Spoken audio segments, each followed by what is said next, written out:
Hey guys, welcome back to my channel. If you're new here, my name is Ameeyah Wilson. I'm a realtor in the state of Houston.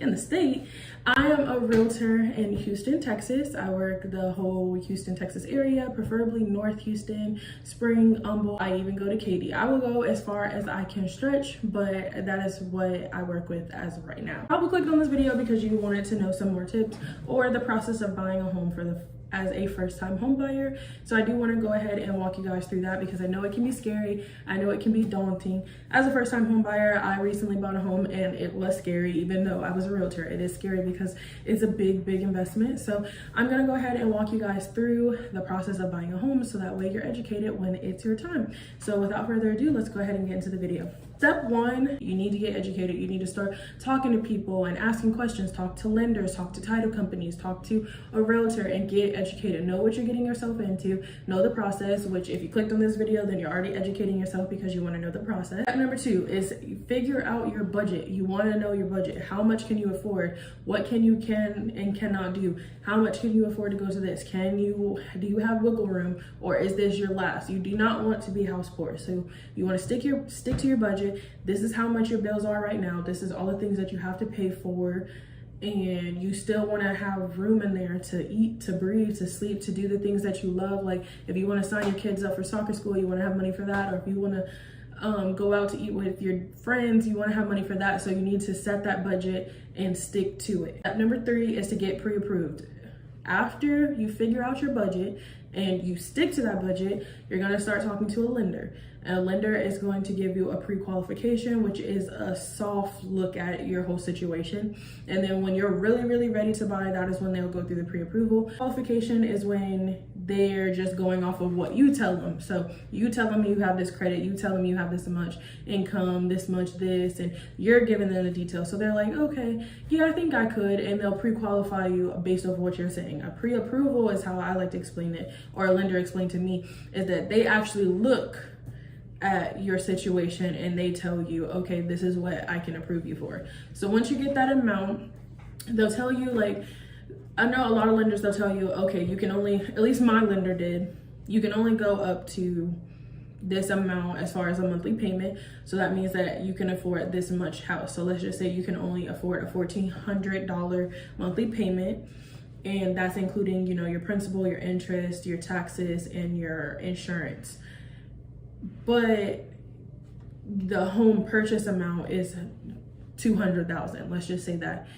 Even though you're approved for $200,000, when you set your budget in step two, and you said that you can only afford a $1,200 payment, then you need to be looking for homes that are going to keep your monthly payment into a $1,200 payment, if that makes sense.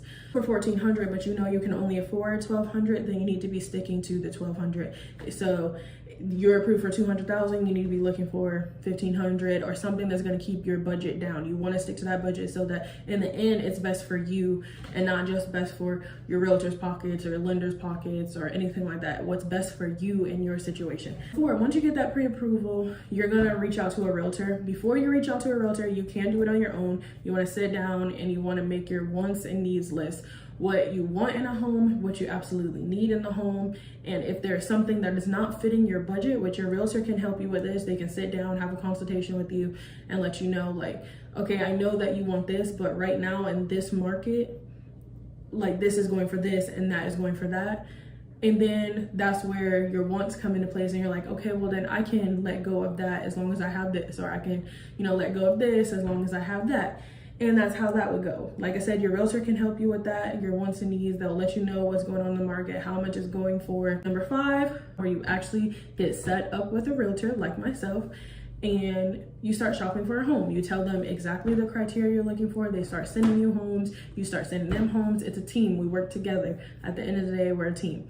So we start touring homes. You don't like this one, you don't like that one, and then boom, you find the home that you love. Yay! You finally found the home that you love and you're ready to make an offer. So you tell your realtor, I love this home, I want to make an offer. They're going to give you statistics, or they should give you statistics, run a CMA. A CMA is a comparative market analysis. It's where it takes homes that have sold in that same area, or same neighbor, same subdivision, whatever you want to call it, and they're similar homes, similar square footage, bedrooms amount, maybe less, maybe more, and it tells you how much they sold for in the past and how much they're selling for now and how much you think this home is worth. Now, the way that I work, some realtors are different, is when I'm making an offer, I do ask you, well, how much do you want to put an offer in? Like, what is this home worth to you? Not everybody does says the answer that would, you know, make their offer want to be accepted. So what I do is I ask that question because in my eyes, a home is only worth what buyers or the consumer is willing to pay for it. After that, I will send a CMA, which is that comparative market analysis. This is what the home is suggested to sell for between this amount and this amount. And now that you know how much it is, depending on condition, because I've had that happen before where I sent a CMA and it was way over asking price because the home was not in good condition. So you have to take into account for that. So this home is like this because it's not in good condition, but once you fix it up and you get in it and you love on it a little bit more, it'll be worth this amount. So what is it worth to you right now? Do you think this is a good investment? Is it a good ROI, return on your investment? And I ask those type of questions, and you, okay, you know, I give you some advice, but at the end of the day, it's what you feel the home is worth. But I am going to give you the facts, the statistics. I'm going to tell you if I think that would get your offer accepted, I'm going to give you those type of facts and walking you through and guiding you and giving you the advice that you need and letting you know, like, hey, I can put this offer in, but you know, it may not get accepted because a lot of these offers are probably going to be over asking because this home, people are wanting this home, like they're going to give you advice like that. So once you put in your offer in, you submit it, and let's just say there was no competition, there was no nothing, and boom, your offer gets accepted. The first thing you're going to do after your offer is accepted, once your realtor receives your executed contract, I don't know if this is different in other states, but this is how it works in Texas. After I receive your executed contract, or your realtor receives it, then that is when you're going to owe your earnest money, whatever you offered with earnest money, and your option fee. So earnest money here in Texas is usually about 1%. Some buyers offer more, especially in this market, to make their offer more desirable. But if a home is $150,000, then you would be paying $1,500 in earnest money. Option fee. Some buyers are waiving their option fee, which is like, you know, your inspections, all the other inspections that you want to get done, those things, and they're waiving that. But usually that's around $200 to $350. Some people want more, some people want less. You know, it just depends on the situation. That's when you would send that to the title company. Your realtor should be sending you all the title company information, letting you know, and then you'll also be receiving emails from the title company itself. And that's when you go ahead and pay your earnest money and your option fee. As soon as that is paid, you want to immediately get your inspections, all the inspections. If you're getting just a regular homeowner's inspection, if you're getting, like, let's say a roof inspection, or you're having, like something going on, like HVAC, air conditioning, whatever inspection that you want to get done within the 7-10 day, which is usually the normal, you have to get it in, you have to get it done within that 7 to 10 days, because after that option period, you're locked in, and if you try and back out, you're going to lose money. Also, while you're doing that, your realtor should be in the background sending everything to your loan officer, and you should also be sending everything to them, letting them know, hey, I got offer accepted, this is how much, here's the contract, blah, blah, blah. In the background, they'll start processing things. And then once we're out of the option period is when you should start getting ready for your appraisal. So then after the appraisal goes through and everything is looking good, then that's when you'll start getting ready for your underwriting process, which is very, very daunting. There's more to, like, buying a home. I'm just trying to give you guys the gist. Like, there's little bits and pieces in between, and you guys can leave questions in the comments and I'll answer them. But like, just going through like a general scenario, this is how it goes. So after your option period ends, then they start processing everything more, and then they order your appraisal. After the appraisal goes through, if the home needs a survey, then that would also happen, but we're just talking about like just a general situation. And then after that, you'll start going through the underwriting process. After underwriting, then you have to wait for your clear to close. Underwriting is when these people, is what I like to call them, they go in more into depth into your situation, make sure that you actually do qualify for this loan. And then once everything goes through with that and you get the okay, then we move forward. And then you get your clear to close, do your final walkthrough, and then you get your clear to close actually. So you'll do your final walkthrough, you walk through the home. Yes, I want this home, everything was good, everything looks the same.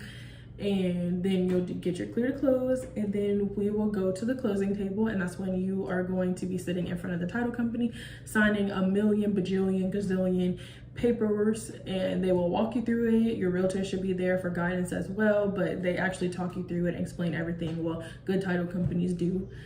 And then after that, after your loan has actually been closed and funded, you will get your keys and boom, you can move in. So unless you have like a lease back, there's so many different scenarios, but after it's closed and funded, and then you can get your keys. And that is the process of buying a home. Like I said, it's different for everybody. There's some things in the middle that may change for this person and that person. You don't have an option period, you do have an option period. You need to buy a survey, you don't need to buy a survey. Or, you know, the seller has to fix this, the seller is not fixing that. There's a whole bunch of different scenarios, but that is the general walkthrough. So like, just to go over it one more time, and then that is the steps.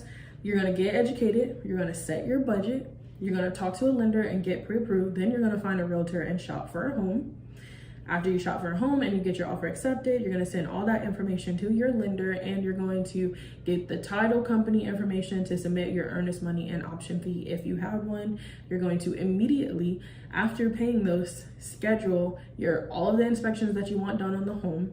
After you have all those inspections done and everything looks good, then after the option period ends, or after you're okay with everything, you can also choose to end your option period if you want to, but I would just keep your option period since you paid for it. You would get your appraisal done, you would go through underwriting, and then you would do your final walkthrough, and then you go to the closing table after you get your clear to close, and then you sign all these paperwork, then your loan is closed and funded, then you get your keys.